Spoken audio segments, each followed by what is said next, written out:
Yo, what up, party people? Hello, music? Okay, you saw nothing. You saw nothing. Party people, what is up? We're going to do the Wurmkins next. Now, I will say, to preface this, I'm just going to make a statement, and I hold to it. I do think of all the clans, Wurmkin has the worst pool of rares, which is weird to say, because I don't think any of these cards are bad. Every other clan has at least one rare that I say is bad. I don't consider any of these bad, and what I have here, the C tier, it didn't feel right to say any of these are D tier, but what we have here is a C tier that represents, except for maybe one card, just, I think, a very highly situational tier. But I do think that it's a big weakness of this clan, that overall their rares are typically just not that takeable. Usually out of a rare draft you want some power, and often you're just not getting it here because the situations just don't call for it. So yeah, maybe that's a hot take, maybe it's not. It's no surprise that I'm not a huge Wurmkin fan. I think they have very powerful champs, but I think as a secondary, they're often really bad. They have just really big low roll potentials. But yeah, that's just like my opinion, man, as always. So we'll get into it here. I will say also my take rate on Wurmkin rares lower than any other clan. We'll go over the data at the end, just like we're going to do with all these. I should have done that with all the other previous lists as well, but you can see when I do these, you'll see all the other cards in there, so you'll get a feel for what my take rates are. Now, the first one we have here is Accelerating Incubation, and now I'll be honest about this card. I hate this card, the design of it. I don't hate the actual, to see the card when I want it, I absolutely love that, but I really, really dislike the design of this card. It's such a boring, situational, just hey, do you have eggs? Do you not have eggs? I don't know. I don't really love this type of card. All that being said, I put it in B. It wasn't quite so situational that it goes to my highly situational tier, which honestly is going to be most of these cards, spoiler alert. But, I run eggs enough that this is worth taking a decent amount of time, but in any other deck it makes zero sense. And it's annoying because it's you see this always after you're going to choose your banners, almost always. So it's okay, I can't it's do I have eggs or not? I don't know. It's just so boring. I don't like the card, just on a conceptual level. But obviously it's obviously really good for eggs. I would argue though that it's not the best card for eggs. I would say Soul Siphon is better, in all honesty. Soul Siphon gets you more shell hatched, but it is what it is. It can help you hatch it on that turn, which sometimes is useful. Sometimes. Could be an alright consume return or remove target. Just hatch a bunch of eggs. Can be pretty good for endless eggs, though again, I would say Soul Siphon's better for that. Especially if you have Mine Horde, or another card on this list called Unearthed Remains. But, what more is there to discuss about this card? It's boring as fuck. Do you have eggs or not? It'll be good if you got them. Sometimes I don't even take it when I have eggs, to be honest. But, because here's the thing. Outside of the endless egg scenario, unless you're running a Bog Chrysalis, which I rarely am, a lot of times unless you're getting it intrinsic, you just draw it, and you already hatched your fucking egg half the time anyway. So, I don't know. I just really don't like the card, but it's worth saying, if you got eggs, it's probably pretty good. And then the next card, Echoes of the Past. This is a card that definitely grew on me after a while. I guess the only downside of it really is that it doesn't count as an extract, so you don't get Karuska love there. That's a minor downside. All things considered, this is a really nice card. Not every clan has offensive scaling at their rare tier, or even at the uncommon tier, but the fact that you can find this in 40% of games really helps Wurmkin out a lot. You'd be hard-pressed to find well, okay, you're not that hard pressed to find a deck that can't make use of this. Like, it happens, but most Wurmkin runs, you're gonna have echoes to spend a lot of the time, and if you have a significant amount of echoes you can generate on any turn, which you probably should if you're really leaning into Wurmkin, this provides you a ton of scaling. Just a ton of flat scaling, which is uncounterable, right? Like, you can't lose it from chased or anything like that. It's not like rage, it's just straight damage. And it's great. It's a really good card. It's the only one that's like has a good take rate of all of my Wurmkin rares. The only one. And then Kinstone. This card had always felt better to me than it actually is. I have it in the highly situational tier. I guess what I will say about it is the nice thing about it is it's one of those cards that is by default something that can fit an Inspire deck. Like, if it is infused itself, it's a double Inspire. So I'll usually take it if I'm running a significant amount of Keeper of Echoes. I think it's pretty good there. Which is funny, because like the actual card text there, it really doesn't matter, right? I'll get to that in a few seconds here, but also, like, if I'm running a significant amount of like Carvers, it's pretty good. But the actual card effect itself of getting a permanent echo, I think the fact that you can't stack the permanent echoes above the max really limits this card. Like, so at best, you're just getting, usually, maybe you can get it up to 4, but you'd have to put it on holdover to do that, right? Like, otherwise, it's just a one and done for most of the relevancy of the fight. Like, yeah, you'll cycle back into it. Eventually, you'll start adding more and more permanent echoes, but what does that even really do for you? At all the other tiers of cards, like, at the common tier, Echo Infusion just extracts 1, Echo Transfer extracts 2. If they're infused, it's obviously less, but I don't know. Did those benefit hugely from Eternal Kinstone? I feel like not. And then at the uncommon tier, I guess maybe if you're running a holdover Soul Siphon, or Soul Crushing Guilt or Force Contam, maybe that's pretty good. But truthfully, to me, the only way this card really gets that much value is from the other rares here. They're the only ones with these huge extract amounts. And to me, that's the only really nice situation to actually benefit from these permanent echoes, is if you can basically run it and have Perfect Insanity able to get played every turn, or at least be guaranteed to play when you see it. Same with Symphony of the Soul. Those, to me, are the two biggest reasons to run this. It's okay with eggs too. I think it's a little overrated for what it provides eggs, though. It's like, yeah, if I intrinsic it, it eventually, after like 4 turns, will do what an intrinsic Soul Siphon would have done in the context of hatching eggs, or like after 3 turns, it would have done what an accelerated incubation would have done. That's kind of how I look at it, honestly. But I guess in an endless egg scenario, eventually that would be pretty good. But like I said, you kind of have to have it intrinsic and held over for that to really work, because you have to really fill up every single echo there for it to really shine, right? So I don't know. I think my take rate's pretty low on it, even though in my head it's a pretty good card. It really in practice doesn't seem to be that good, in my opinion. Like, it's just very, very situational. It's not a card you can just always add. It's pretty underwhelming if you're not really making use of the permanency of the echoes, in my opinion. Which, as I said, without high extract cards, which really is just at the rare tier, and to more or less at the uncommon tier, but I don't know. I don't love it that much. And then the next card we have is Perfect Insanity. This is an interesting one. I think it's a bit overcosted, I think, is the problem in what the echo requirement here. 6 is a gigantic amount of echoes that it needs.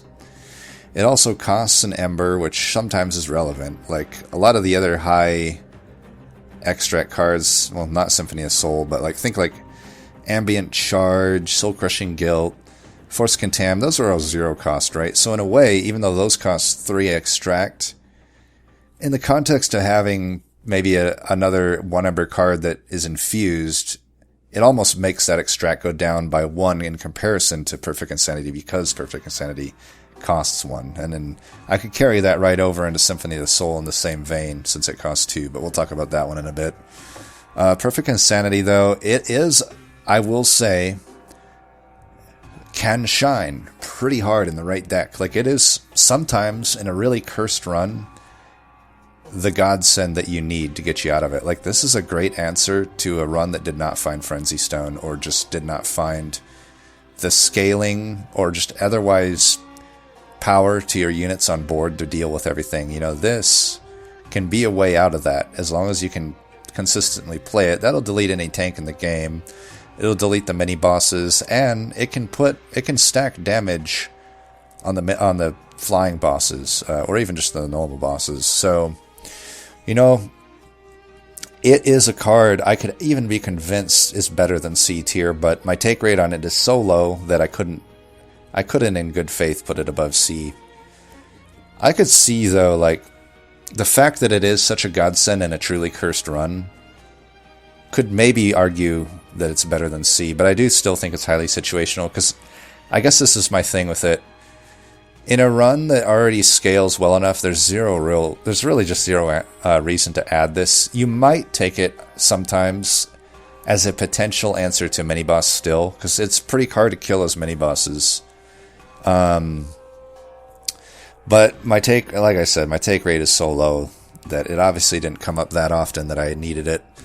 And often, even the runs I did take it on, rarely did I need it, or rarely did I even use it. So I could see D tier for this even. It's a card that, I don't know. It's nice. I actually like the design of it, unlike Accelerated Incubation, because to me, Perfect Insanity represents a Hail Mary that can work for you, but it's not a good card, I would say. And same with the next one, Symphony of Soul. Like, technically, on the runs where Symphony of Soul makes sense, it's God tier, right? It's so crazy what this can end up doing for you, but I don't know. I talked about in the last video, Accelerated, how Adaptive Mutation is kind of an exception to the rule of, being a card that is within its own clan, not providing you much. So Symphony of the Soul is definitely one of those. Like, Wurmkin just don't have buffs. All they have is armor. And so really all you get is armor from it. There's literally nothing else. It might be a different story if you could, I don't know what I'm trying to say. And, maybe I'm a little hypocritical here, because I did say with Adaptive Mutation, almost every clan has Rage. But that's a little different here, because Awoken is now a different clan here, right? So Awoken has no Rage. Granted, they have some buffs, but how often these days are you stacking Regen or Spikes? Not that often, right? So, and I might also argue that the cost of Symphony of the Soul is just 1,000,000 times harder than the cost of Adaptive. It's already the 2 cost Ember that Adaptive is, but now you have the additional 5 cost on the Echoes, it's a gigantic cost. And I'd also argue even the payoff in the context of Rage is not nearly as good as it is with Adaptive Mutation. So even though I do think it is potentially S tier in a few scenarios, I think those scenarios are so far and few between that this is borderline D tier for me. But I will say that it is technically a winning card when I add it. So it kept it in the C, highly situational tier for me. But all 3 of these C tiers so far just have really low take rates for me. We'll take a brief hiatus from the C tier to get another card that I think is pretty decent. Well, not another one. One of the few cards I think is pretty decent for Wurmkin Rare, but Unearthed Remains. It doesn't make sense in every deck. It doesn't. But it's kind of like what I feel Eternal Kinstone wishes it was. True, it costs 2 and it is consumed, but it has the same thing where if it were infused, it's a double Inspire on that turn. But unlike Kinstone, this one really allows you to actually add some pretty nice permanency to your floor. Like, you can get your floor up to now having 10 or so echoes if you're running this with like a consume return, which is really, really good in a lot of decks. I mean, think about it with like Spine Chief or something. It's ridiculously strong with Spine Chief, but I would argue it even allows you to use these cards like Perfect Insanity and Symphony of Soul better than Kinstone does. And as a result, you'll see it reflected in my take rate. Like, it is taken a decent amount of times. Not really on the level of my Echoes of the Past take rate, but it's just a pretty good card. It's often just solid. It has some high rolls, obviously, like Corrupt or Spine Chief, but in a general sense, it's just pretty decent. And not usable in every deck. Definitely not usable in every deck, but I like the design of the card. It's a fun card to play. I like it, but it's just a nice A-tier card, I feel. And then Wurmkin Etchings, here's one that I think could definitely, in a lot of players, be a bit above C-tier. Wurmkin Etchings. I guess for me, I just haven't found too many runs where it made sense to add, but it's very integral to many infinites, so I think if you're a player that is pretty good with infinites, this is obviously maybe an S-tier card for you, right? But I'm not one of them. My infinites are very rare. Like, it's an event when I do an infinite, right? It's like maybe once a month do I even get that off, but it can be useful outside of infinites. It just, I don't know, seems very highly situational to me. The take rate isn't that high, and I don't know, what more is there to say? It's expensive at 2 Ember. It doesn't immediately give the stuff to your hand. You have to draw it all the next turn. In most cases, I'd rather just have a Broken Memories if I'm going to go the route that I would go with Wurmkin Etchings. So, I don't know. It can be okay. It can be pretty good with like Umbra, I feel, because you can get like a bunch of Calcified Embers back if you're running that card. But, I don't know. In a general sense, it's probably pretty takeable. It's probably more takeable than I'm giving it credit for. It just seems slow. It just seems really slow. And then the final card here, Wurmkin Spike. If I were to make another, I'm not going to do it, but I could probably make another C tier that's just my normal C tier, and then Wurmkin Spike kind of fits into that. I wouldn't say it's highly situational like these other 4 in the C tier are. I would say it's just like kind of underwhelming to me. But here's the thing. This is one that might be better than I'm giving it credit for. Like, it definitely gives you a pretty good amount of reap, right? But I don't know.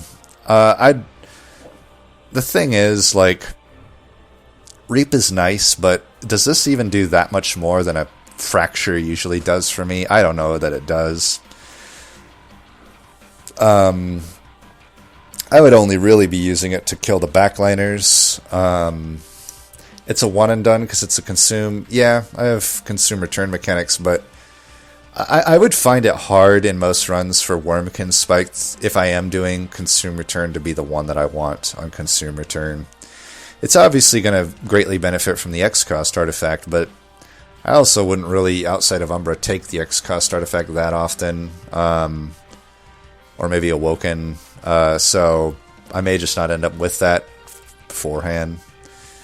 I do find it pretty underwhelming, but this is definitely one I could be convinced on. I'm not that confident in my low rating of Wurmkin Spike. I think theoretically it actually could be a pretty good card, but for the record, I hardly ever really make use of it. So, in the theme of being true to my own experiences, I just can't, in good faith, rank it above C, but I wouldn't put too much stock into that. I think this card is probably better than I'm giving it credit for, and who knows, once I'm done with this Umbra streak, I might try Wurmkin next. I do kind of want to do specific clan streaks like this to determine what I truly think are the worst and best clans. So that is going to do it from the Wurmkin. As you can see, it's not that good of a pool, at least how I've rated it here. Like, there's only 2 that I find are highly desirable, Echoes of the Past and Unearthed Remains. I think Accelerated Incubation is obviously situational, but the situation just comes up more than the C tier. Everything else often is a skip. So it does suck that often when I'm playing Wurmkin, that rare draft, which is usually so nice for every other clan, might just be a dud. I do think it brings the clan down a bit. And, you know, we'll take a quick look at the counts here. So, you know, as we saw with Awoken, I had a lot of rares in the top here. You don't see them here with Wurmkin for me. The top one here is Echoes of the Past, and it's only coming in at 21 wins and 2. You know, it doesn't even break that earlier loose threshold that I had said would be like 25 wins. That would be my S tier, but I had to put something in the S tier, and I do think Echoes of the Past is an S tier card. You know, 21 and 2 is a very good showing here, right? But, you know, as I said, often I'm either choosing the other clan rares because they're just better, or I'm skipping because Wurmkin just doesn't have the takeability on their rares that the other clans have, in my opinion. The next on here is Unearthed Remains. You'll see it's a little bit down there at 16 and 4. Feels very A tier to me. You know, just kind of solid, but, you know, it's not getting picked that much. And then Accelerated Incubation at 9 and 2. That would have made the C tier and a lot of other rares, but I did want to. You'll notice all the other ones I have are just a bit down there, like Eternal Kinstone. I guess technically it only has one less take, but I don't know. I feel like the ceiling that I can reach with Accelerated Incubation gets reached a lot more than Kinstone, and I'd even go so far as to say Kinstone I have overtaken here, right? I overtook it a lot. And it didn't really have a good effect on the win rate. It's 15% lower win rate than my normal win rate with Wurmkin, which isn't saying much when there's only a sample size of 10, right? But I don't see much evidence that Eternal Kinstone's good just looking at this, but I can always be swayed on it. I'm not that solid on it. I just think it's been pretty underwhelming to me. Then Wurmkin Etchings, like I said, also not really all that taken. I mean, looking at this, I could probably argue Accelerated Incubation is right there in the C tier. I just think from a feel basis, it has a slight edge on data, but just from a feel good basis, it does feel better to get Accelerated Incubation on a run that utilize it versus these. So like, and then Wurmkin Spike 6 and 1, Soul Cripple 6 and no, it's not Soul Cripple. Symphony of the Soul 5 and 0. So like I said, it's very winning, right? 5 and 0 is hard to deny, but it's also just not able to be taken. Perfect Insanity 5 and 3. Pretty low win rate, but I would say if I'm taking Perfect Insanity, it's because the run wasn't doing that well in the first place. So take that with a grain of salt, right? Perfect Insanity, like I said, to me is kind of in that Hail Mary category. And yeah, I think that's all those rares. So not very high take rates, right? The high take rates for me for Wurmkins are typically at the uncommon tier because, like I said I hope I said it in the uncommon video, that the uncommon pool is a strength of Wurmkin, I think. You know, Soul Crushing Guilt, one of the best cards in the game. Return Soul, one of the worst or best cards in the game.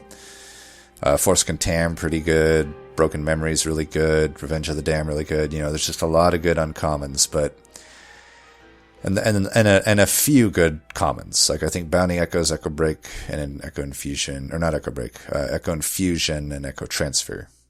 Those three are pretty good, but yeah.